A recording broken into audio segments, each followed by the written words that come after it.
আসসালামু আলাইকুম। চলে আসলাম আজকে আরো একটা নতুন ভিডিও নিতে। আজকের ভিডিওতে দেখাবো কিভাবে আপনারা আপনাদের পেজের যে ইউআরএল এবং কাস্টম যে ইউআরএলটা আছে সেটা আপনারা কিভাবে সেট করবেন। কারণ আপনি যখন একটা পেজ ওপেন করেন সে সময় কিন্তু পেজের আপনারা দেখবেন যে লিঙ্কটা এলোমেলো থাকে এবং অনেকগুলি কিন্তু নাম্বার থাকে এবং সংখ্যা থাকে। এইভাবে কিন্তু আপনার যে লিঙ্কটা আপনি কাউকে যদি দেন বা কারো কাছে শেয়ার করেন সে সময় কিন্তু দেখতে খারাপ দেখা যায় এবং আপনি যখন ফেসবুক বা কোনো একটা ওয়েবসাইটে আপনার নামটি যখন সার্চ দিবেন তখন কিন্তু আপনার আইডিটা আপনি খুঁজে পাবেন না। তো এখানে আপনাকে যে কাজটা করতে হবে, আপনি কিন্তু একটা পেজ খোলার সাথে সাথে অবশ্যই কিন্তু আপনাকে একটা কাস্টম ইউআরএল সেট করতে হবে।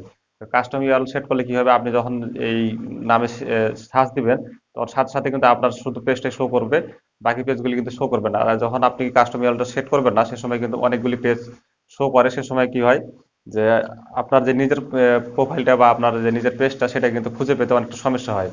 আর এখন 2024-এ কিন্তু এটা নতুন নিয়মে আপনারা কাস্টম ইউআরএলটা সেট করতে পারবেন, কিন্তু খুবই সহজে সেট করতে পারবেন। আগে যে একটা আহ, ঝামেলা ছিল তার চাইতে কিন্তু এটা অনেক সহজ করেছে এবং এটা আপনারা একবার দেখলে পরে অবশ্যই কিন্তু সহজে কাজটা করতে পারবেন।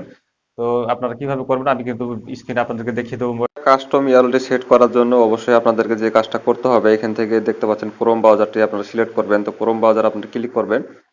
ক্রোম ব্রাউজারটি এখান থেকে আমার লক করা আছে, আমি ক্রোম ওপেন করলাম। ওপেন করার পরে এখানে কিন্তু আমাদেরকে যে সার্চ অপশনটা আছে এখানে আমাদেরকে মেটা বিজনেস ম্যানেজার লিখলেও হবে এবং মেটা বিজনেস সুইট এটা লিখলেও হবে।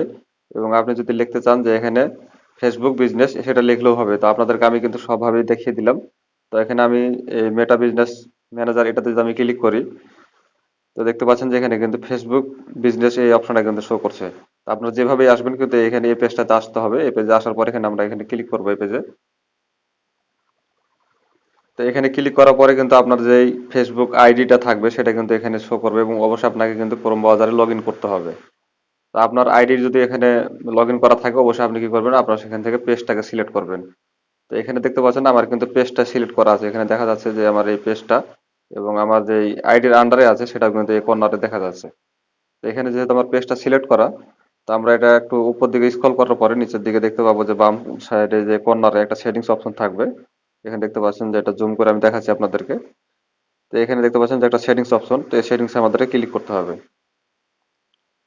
তো অবশ্যই কিন্তু ভিডিওটি মনোযোগ সহকারে আপনারা দেখবেন, তাহলে কিন্তু এই একটা ভিডিও দেখে আপনারা বুঝতে পারবেন যে কিভাবে কাস্টম ইউআরএলটি সেট করতে হয় এবং একটা নতুন পেজ খোলার সাথে সাথে কিন্তু আপনারা এই কাজটা করবেন। কারণ অনেকেই আপনার নিজের নামে হয়তো ফেসবুক অ্যাকাউন্ট খুলে কিন্তু একটা কাস্টম ইউআরএল তৈরি করে ফেলবে, কিন্তু আপনি পরবর্তীতে সেই ইউআরএলটা পাবেন না, আপনার নিজের নামে আর কখনো পাবেন না। তো আমরা যেহেতু সেটিংসে ক্লিক করার পর এখানে চলে আসলাম, এখানে কিন্তু আবারও দেখাবে পেজটা। তো যদি আপনার পেজটা সিলেক্ট না থাকে অবশ্যই আবারও কিন্তু এখান থেকে সিলেক্ট করতে পারবেন। তো আমি পেজের উপরে যদি আবার ক্লিক করি, এখানে জাস্ট আপনারা ফলো করুন। খুব সহজে আপনাদেরকে আমি দেখিয়ে দিচ্ছি কিভাবে আপনারা এই কাজটা করবেন। তো এখান থেকে দেখতে পাচ্ছেন যে একটা কিন্তু পেজ ওপেন হয়েছে এখানে। এই পেজের এখানে দেখা যাচ্ছে যে ভিউ অন ফেসবুক। এটা কিন্তু আমার যেই পেজের কিন্তু এই পাশে দেখা যাচ্ছে ভিউ অন ফেসবুক। তো আমরা এখানে যদি ক্লিক করি, এখানে দেখতে পাচ্ছেন এটা কিন্তু অ্যাবাউট আসছে। তো এখানে কিন্তু আমাদের পেজটা আর এইভাবে কিন্তু শো করছে। তো এখানে শো করার পরে এখানে আমাদেরকে বাম দিকে দেখতে পাচ্ছেন যে সেটিংস একটা অপশন দেখা যাচ্ছে এই পেজের নিচে। এই সেটিংসে আমরা ক্লিক করব। সেটিংসে ক্লিক করার পরে এখানে কিন্তু আমাদেরকে আরো বেশ কিছু অপশন এখানে শো করছে। দেখতে পাচ্ছেন যে এখানে অনেকগুলো অপশন শো করছে। তো এখান থেকে আমাদেরকে আরো একটা অপশন খুঁজে নিতে হবে। এখান থেকে দেখতে পাচ্ছেন যে পেজ সেটআপ। তো আমরা পেজ সেটআপে আবার ক্লিক করলাম। তো এখানে ক্লিক করার পরে অবশ্যই কিন্তু আপনারা ধীরে সুস্থে কাজগুলি করবেন, তাহলে কিন্তু আপনাদের কখনো এই সেটিংসগুলি উল্টাপাল্টা হবে না। তো এখানে আমরা একটু যদি ডান পাশে আসি, ডান পাশে আসার পর একটু জুম আউট করবো, তো এখানে দেখতে পাচ্ছেন যে এখানে পেজের যে নামটা সেটা কিন্তু দেখা যাচ্ছে এবং এখানে নিচে দেখা যাচ্ছে যে নেম। নেমের এই পাশে আমরা ডান পাশে যদি দেখি এখানে দেখা যাচ্ছে যে ভিউ।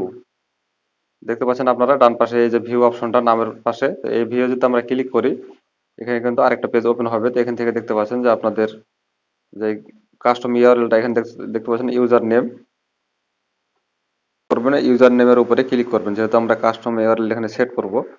এখানে এই দেখতে পাচ্ছেন এখানে ক্লিক করার পরে কিন্তু এখানে এই ইউজার নেমের যে অপশনটা এটা এখানে চলে এসেছে। এই সাদা ঘরের মধ্যে আমরা যদি ক্লিক করি, এখানে ক্লিক করার পরে কিন্তু আমাদের কিবোর্ডটা শো করবে। এখান থেকে আপনি আপনার যে পেজের যে নামটা আছে সেই নামটাই কিন্তু এখানে অবশ্যই বসিয়ে দিবেন। তাহলে কি হবে, আপনার পেজের যে নামটা দিয়ে যখন আপনার বন্ধু বান্ধবের কাছে আপনি শেয়ার করবেন, এই পেজে অনেকে কিন্তু সার্চ করবে এবং আপনি হয়তো আপনাকে কেউ জিজ্ঞাসা করতে পারে যে আপনি কি নামে পেজ খুলেছেন, আপনি পেজের নামটা বললেন সে সময় কিন্তু সেই সার্চ দিয়ে আপনার পেজটা খুঁজে পাচ্ছে না। তো এই জন্য কিন্তু আপনি অবশ্যই আপনার যে নামটা থাকবে সেম নামটা দিয়ে আপনি ইউআরএলটা কাস্টম ইউআরএলটা তৈরি করবেন। তো এখান থেকে আপনাদেরকে আমি দেখাচ্ছি।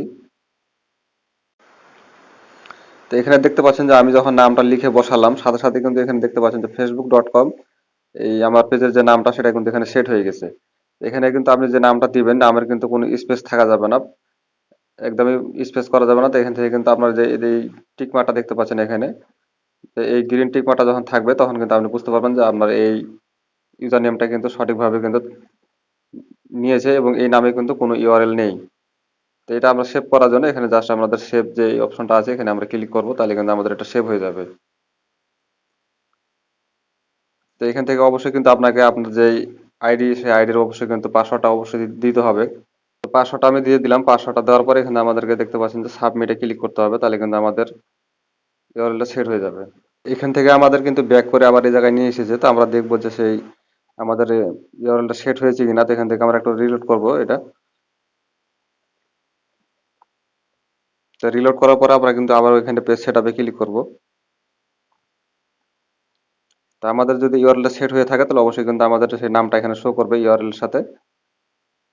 তো এখানে দেখতে পাচ্ছেন যে যে জায়গায় নেমটা ছিল সেখানে কিন্তু আমার নামটা শো করছে। এই জায়গাটা কিন্তু খালি ঘর ছিল এখানে। তো এখানে আমরা যদি ভিউ পেজে আসি তো এখানে দেখতে পাচ্ছেন যে এটা কিন্তু ফাইনালি হয়ে গেছে। দেখতে পাচ্ছেন www.facebook.টেকআক্তারবিডি দেখতে পাচ্ছেন আপনারা এখানে কিন্তু এটা শো করছে। তো অবশ্যই কিন্তু আপনারা এই কাজটা আগে করে নেবেন, তাহলে কিন্তু আবার যখন এই নামটা আপনারা চেঞ্জ করতে যাবেন এখানে দেখতে পাচ্ছেন যে এডিট অপশন, অবশ্যই আপনারা এখান থেকে কিন্তু নামটা চেঞ্জ করতে পারবেন। আপনারা ভিডিওটি দেখে বুঝতে পেরেছেন কাস্টম ইউআরএল কিভাবে সেট করতে হয়, এবং ভিডিওটি আপনাদের কাছে যদি ভালো লেগে থাকে অবশ্যই আপনারা ভিডিওতে লাইক দিবেন, এবং ফেসবুক পেজ থেকে দেখে থাকলে অবশ্যই পেজটি ফলো দিয়ে রাখবেন, এবং ইউটিউব চ্যানেল থেকে দেখলে চ্যানেলটি সাবস্ক্রাইব করে পাশে থাকবেন।